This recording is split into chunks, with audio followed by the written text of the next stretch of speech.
Channel के दर्शकों को सादर नमस्कार। जय निषाद राज। जी। मैं सुशील चंद साहनी एडवोकेट, हमारा एक संगठन है निषाद युवा वाहिनी, मैं उसका राष्ट्रीय अध्यक्ष हूँ।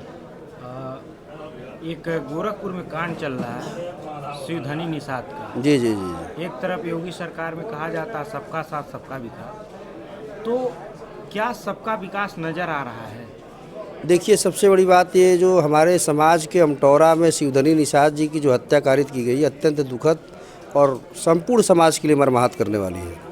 किसी भी व्यक्ति के घर में घुस के उसको सीने पे चढ़ के गोली मार देना, पत्नी द्वारा बचाव करने पत्नी गोली मार देना, इतना के बावजूद आतताइयों ने जो है उनके घर को भी जला दिया।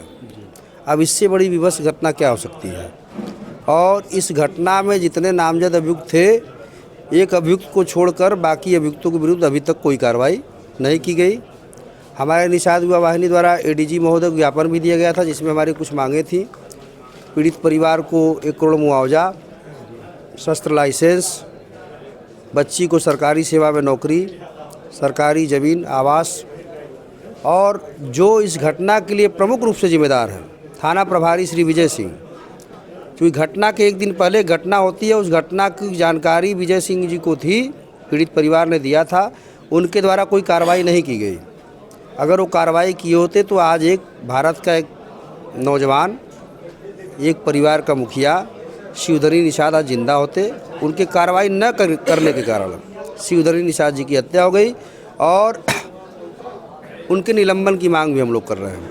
ये हम लोग की मांगे हैं, लेकिन समाज पूरा एकजुट होकर इस आंदोलन को कर रहा था। लेकिन हमारे समाज के कुछ सौदागर, जो हत्या पे भी सौदा करते हैं, इन सौदागरों ने मिलकर इस मामले का पटाक्षेप करने का पूरा प्रयास किया। जी जी। और अभी भी परिवार, आप देखे होंगे, हमने भी देखा कुछ चैनलों पे उनकी बातें आई है, उन्होंने अपनी बात बताई है कि अभी भी न्याय के लिए तरस रहे हैं, भटक रहे हैं।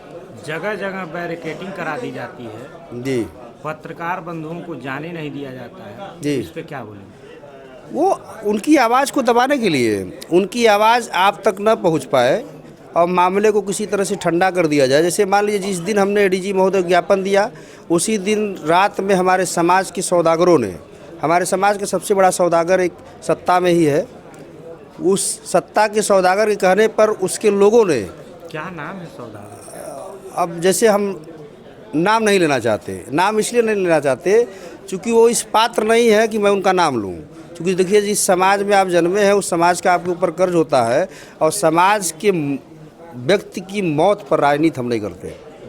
हमारा संगठन समाज के लोगों को मदद करता है, राजनीति नहीं करता है। एक तरह से देखा जाए आप एक दमदार अधिवक्ता हैं जी। गोरखपुर से, लेकिन देख लिया भारतीय जनता पार्टी को भारतीय जनता पार्टी नहीं भारतीय निषाद पार्टी कहा जाए, लेकिन गोरखपुर जनपद में जहाँ के वो रहने वाले हैं वहीं पे निषादों पे जुल्म अत्याचार हो रहा, न्याय नहीं मिल रहा। ये कुछ बातें समझ में नहीं आ रही। यही तो सबसे बड़ी दुखद बात है कि ये जिस व्यक्ति का आप द्वारा नाम लिया गया, ये व्यक्ति जो है अयोध्या में बेटी के साथ घटना होती है, जाके घड़ियाली आंसू बहाते हैं, दिखाते हैं समाज को कि मुझसे ज़्यादा समाज के बारे में सोचने वाला, समाज का हितार्थ करने वाला कोई व्यक्ति नहीं है। गैर अच्छी बात है, जाना चाहिए, लेकिन गृह जनपद होने के बावजूद उनके जबान पे ताला लग गया है। जबान से संवेदना तक प्रकट नहीं हुई। मदद करना, गिरफ्तारी कराना, इस मामले को उठाना बहुत बड़ी बात है। ये सब व्यक्ति जैसे होता है ना, समाज के, हमें लगता है कि सबसे बड़े सौदागर ये लोग हैं। एक तरफ इतना बड़ा मामला चल रहा है, उसको न्याय नहीं मिल रहा, उसके बावजूद जनता दरबार लगाया जा रहा है, इसका मतलब क्या है? तो कहीं ना कहीं से दीपक तले अंधेरा है। जो परिवार माननीय मुख्यमंत्री जी से मिला, माननीय मुख्यमंत्री जी से मिलने के बाद भी मुलजिमों की गिरफ्तारी नहीं हुई। क्यों नहीं हुई, किन परिस्थितियों में नहीं हुई, इसके पीछे तो हम समाज के सौदागरों से ही सवाल करेंगे ना, जो सौदागर उस परिवार को लेकर। क्या बाबा का बुलडोजर नहीं जातिवाद कर रहा है? क्या बाबा बुलडोजर डर गया है? बुलडोजर के संबंध में तो अभी माननीय सर्वोच्च न्यायालय का एक आदेश आया है। अब बुलडोजर आप देखेंगे उस तरह से नहीं चल रहा जिस तरह से पहले चल रहा है, उसमें कंडीशनल हो गया है।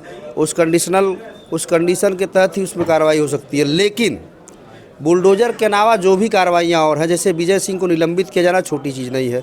अभी आप देखेंगे देवरिया ज़िले में विशाल सिंह, निहाल सिंह नौजवानों की हत्या हुई। निषाद युवा वाहिनी उनके प्रति भी श्रद्धांजलि अर्पित करती है। उस मामले में तत्काल रूप से कई अधिकारी निलंबित किए गए। इवन वहाँ सुनने में आता क्राइम ब्रांच के इंस्पेक्टर थे श्री सादिक परवेज, वो भी निलंबित किए गए।